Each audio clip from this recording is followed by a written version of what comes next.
Carlos Revilla, del programa urbano de UNITAS. Y bueno, ¿Sos comunicador, dirigente, no, técnico? yo soy coordinador del programa urbano de UNITAS, soy antropólogo de profesión y educador popular.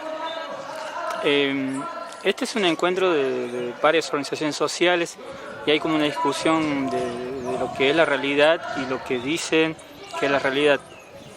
Desde el punto de vista tuyo, o sea, y de lo que vos has escuchado de este encuentro, ¿cuál es la realidad de las organizaciones y el Estado boliviano? Bueno, yo creo que hay un proceso hay un desfase entre la integración material y la integración simbólica del proceso, ¿no? Es decir, me parece que en términos de significados, de identidades, de símbolos, el proceso actual representa algo muy importante para la gente, algo que no quiere perder y que expresa la convicción de que debería haber un proceso de transformación en beneficio de los sectores populares irreversible, ¿no? Y eso es algo bastante positivo, ¿no? Pero en ocasiones se llega a anteponer eso a la realidad, es decir, lo que se espera del proceso se identifica con el proceso mismo, ¿no? Y en los hechos lo que vemos es que pese a que muchos de ellos se identifican con el gobierno del MAS, siguen, y que seguramente lo han apoyado en las últimas elecciones, en los hechos siguen viviendo muchas necesidades muy importantes en su vida cotidiana, ¿no? Pese a que todavía muchos de ellos viven la informalidad, la precariedad, la falta de atención en términos de servicios públicos, la falta de acceso a servicios básicos, dificultades para producir y sacar sus productos al mercado, reciben escaso apoyo del Estado en todos sus niveles para emprendimientos productivos, tienen servicios de salud precarios, poco especializados, sin atención de especialistas ni de personal de salud. No existen hospitales de tercer nivel en las áreas rurales del país. Muchos de ellos tienen que emigrar hacia la ciudad por falta de oportunidades en el campo y viven las mismas situaciones de exclusión y discriminación en las ciudades, ¿no? Pero pese a ello, digamos, todavía confían que este proceso es, en la manera en la que se está orientando, les va a dar más pronto que después una respuesta a todas sus necesidades. Hay como una discusión, porque muchas veces, yo te había hablado otra vez, de que cuando uno hace una crítica sobre estas situaciones, automáticamente es identificado como de la ultraderecha o golpista. ¿Cuál es la situación de esto de visualizar la problemática de la realidad de los derechos humanos en Bolivia y cuál es la respuesta del Estado? Porque también hubo una inmigración hacia, por ejemplo, de IBIS, una organización de acá que estaba trabajando con organizaciones campesinas y que se lo catalogó como golpista y se lo expulsó, y también hay como una persecución a algunos dirigentes indígenas que eran del MAS y de organizaciones campesinas indígenas que eran del MAS, estoy hablando de CONAMA, SIDOP, CEPES,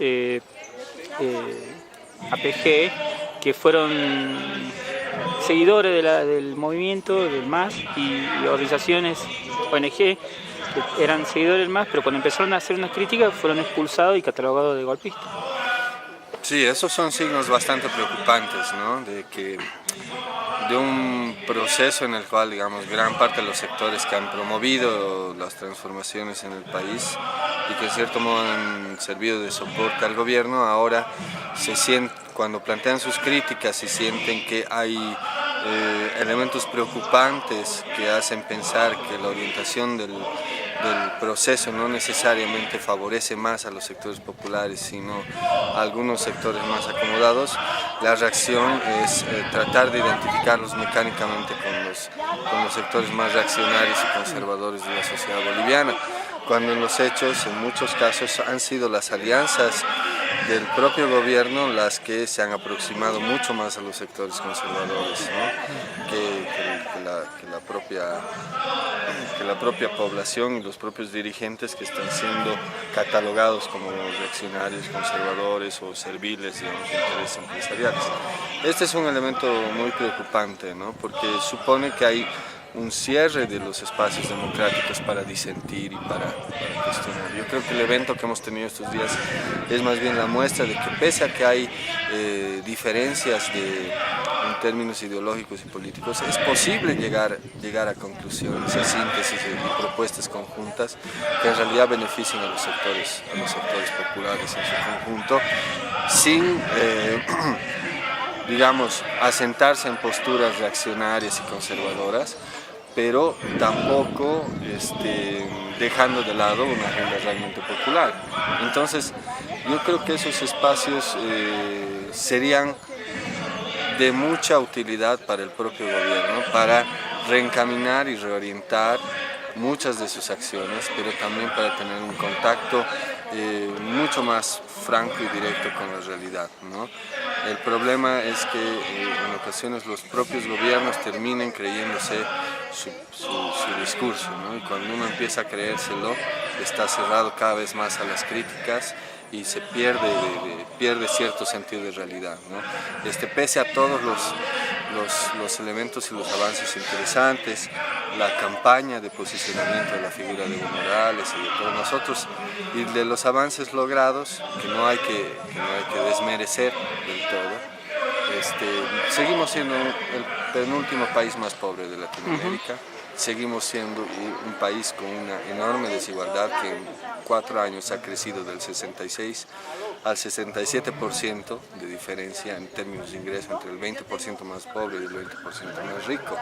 Y pese a la mayor cantidad de recursos que tenemos, vemos que esos recursos en buena medida se siguen concentrando en los estratos más acomodados de la sociedad. Hay elementos que no se pueden negar, ¿no? Y que hay que tomarlos en cuenta. La Constitución, las leyes.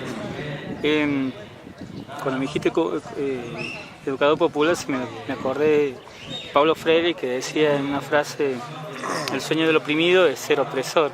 Y por ahí, como comunicadores, nosotros a veces hacemos preguntas y a veces no responden a los problemas principales.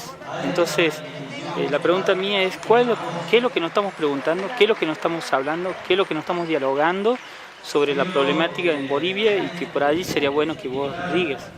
Yo creo que tú lo acabas de mencionar. Un tema central es la forma de ejercer el poder, ¿no? ¿Qué forma alternativa realmente podemos construir de ejercicio del poder en este país? Una sociedad más democrática, más participativa, una sociedad que construya colectivamente ese horizonte, ¿no? Que más bien no se entienda que quien accede a espacios de poder pues tenga toda la decisión sobre sus espaldas, porque igual tarde o temprano va a tener toda la responsabilidad sobre los errores de sus propias decisiones, ¿no? Entonces yo creo que necesitamos gobernantes más sabios, ¿no? Más sabios y más humildes, en cierto modo. Eso es lo que esperábamos en nuestras figuras, pero el hecho de que nuestras figuras gobernantes en el momento actual no se abran al debate nos muestra más bien que no corresponden con ese ideal de autoridades humildes y autoridades abiertas a la crítica en el espacio de poder. Por eso terminan después reproduciendo los mismos esquemas de los dominadores anteriores, ¿no? Terminan ejerciendo el poder en las mismas formas prebendales y clientelares que no se han discutido. Otro elemento central es nuestra concepción de desarrollo, y ahí está la responsabilidad de las propias organizaciones, ¿no? Seguimos pensando en un desarrollo del cemento, de la infraestructura, un desarrollo externo de nuestras necesidades más vitales y más inmediatas. Cuando vemos una obra empezamos a considerarla como la prueba clara de que existe una transformación, cuando eventualmente es posible que junto con esas obras y esos proyectos vengan enormes dificultades para las comunidades, pero es como si nos hubieran inculcado una pedagogía del desarrollo que nos hace pensar que hay una sola forma de desarrollo y de bienestar posible. Yo creo que esos dos elementos son temas centrales a debatir en el país. Sí, medio contradictorio, pues en el discurso de Naciones Unidas habla de la Pachamama, de esto de la volver a la naturaleza, y acá habla del desarrollo. Entonces hay como que dos figuras que se venden, una figura interna y una figura externa. Sí. Bueno, muchas gracias. Gracias. Gracias.